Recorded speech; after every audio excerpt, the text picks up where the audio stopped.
Today we're testing something a bit special because I have the keys to this Kia EV9 and it's just won 2 awards at the World Car Awards. One for Best EV and one for Best Car overall. Now that's 2 huge awards there, so let's find out if it's actually any good. First we're going to take a look around the car and have a look at the new design here from Kia, and then we'll take a closer look at the interior and all the tech that you get. And I must warn you, there's a lot in there. But then most importantly, we'll go for a drive in this EV and see whether the range adds up and have a little look at the charging as well, which might be an issue for some people.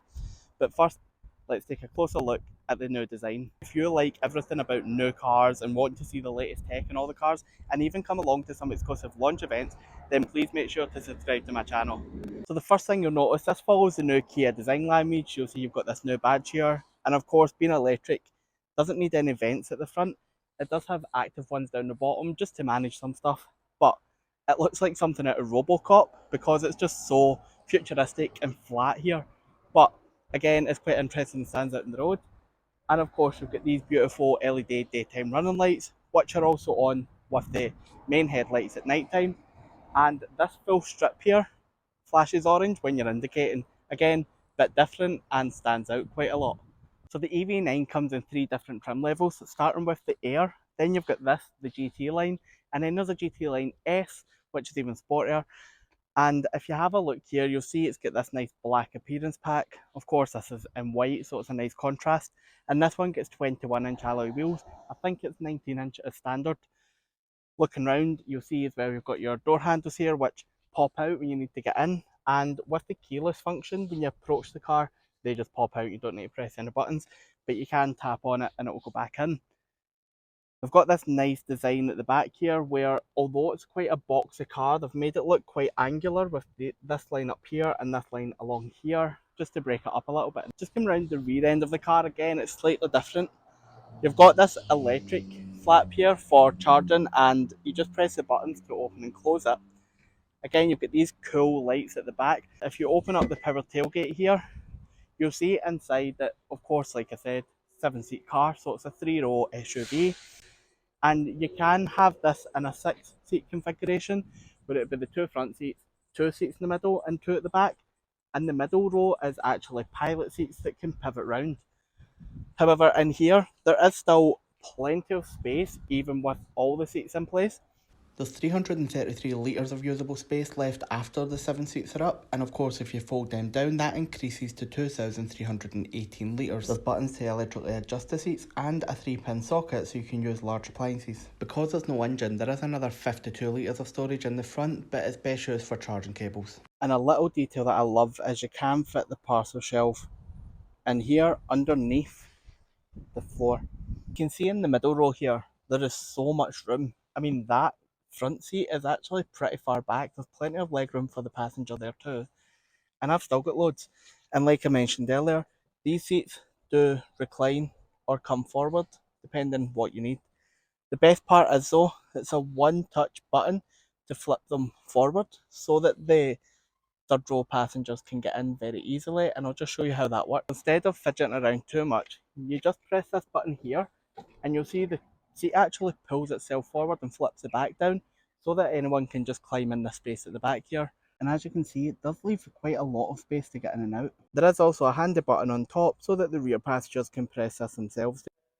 Oh, sorry, just went for a little nap there. So you can see that this car does have reclining seats and it even has a footrest, and those headrests are even comfier than hotel pillows. But that feature is obviously not for when you're driving, but for when you're charging. Although this car only takes 24 minutes to charge on a fast charger, if you're doing long journeys and just need a little break, then you can actually just, at the touch of a button, recline the seat, get your footrest, get your head down, and go for a little nap. And there's so much space in here, and these seats are very comfortable, so you'll feel nice and refreshed afterwards. So they've thought of everything.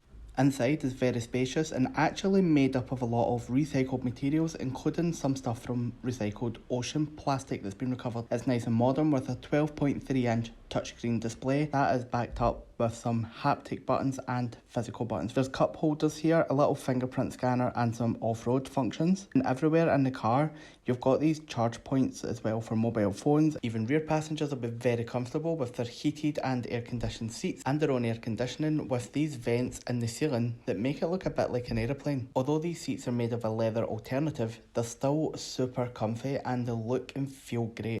All Kia EV9s have a 99.8 kilowatt hour battery. The only difference between them is whether it's rear wheel drive or all wheel drive. This version that I have is the all wheel drive version, it's a GT line, which means it gets 378 brake horsepower and can do 0 to 62 in 5.3 seconds. Now, more impressive than that is even with all that power, it still gets up to 313 miles combined range from a single charge.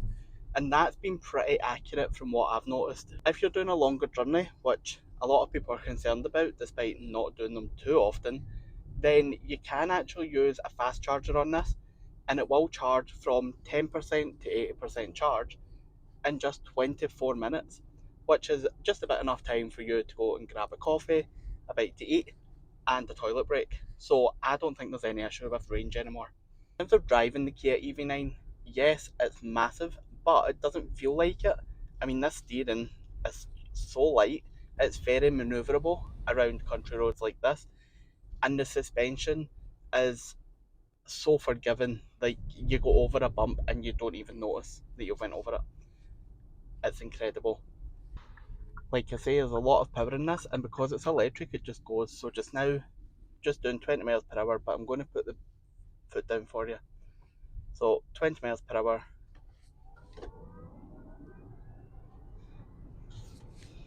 And that's 60 already.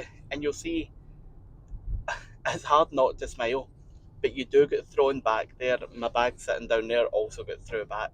But it's a really, really good feeling. And of course, if you've got a 7-seater car and you're actually carrying kids in it, I don't think you'll be doing that too often, but it gives you the confidence if you need to pull out at a busy junction or a roundabout, or you just need to get out of a sticky situation. You know that the car will do it and you're not going to have any issues with that. Now, one of the biggest challenges that I've faced with this car is charging. Here say that it can reach from 10 to 80% charge in just 24 minutes, which it can if you can find a really fast 350 kilowatt charger. Most of the chargers here at Charge Place Scotland are about 50, 52 kilowatts. This one here is a 52 kilowatt charger, which means it's going to take about an hour and 24 minutes to get from 10 to 80%. But it also depends on the battery and how well it can take that charge. So I'm plugged in at the moment and I preconditioned the battery a little bit, but it was still quite cold because I live in Scotland. And it means that the car's only accepting 32 kilowatt charge. So it's going to take closer to 2 hours to charge it.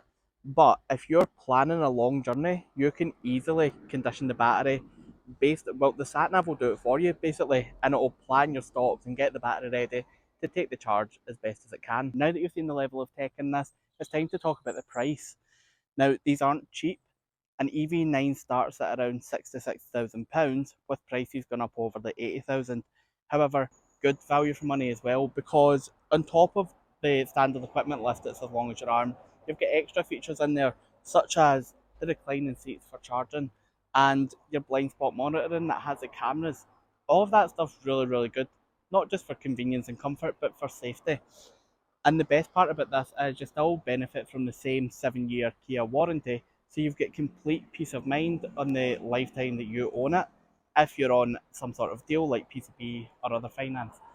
So, do I think this is a good car? Yes, it is excellent, and I'm not just saying that, I would never do that to you. I really do like this car. The suspension is so soft, the acceleration is so quick if you need it, and the drive overall is very, very smooth and relaxing. The steering's nice and light, etc. But where this car really wins me over is the interior. It's so comfortable. The materials are all made from recycled stuff, which sounds boring, but it's actually pretty cool. And overall, I have a much nicer time in here than I do with a car that's over 100 grand, which says a lot. So I really, really encourage you to try and test this out and go for a test drive. Thanks for watching.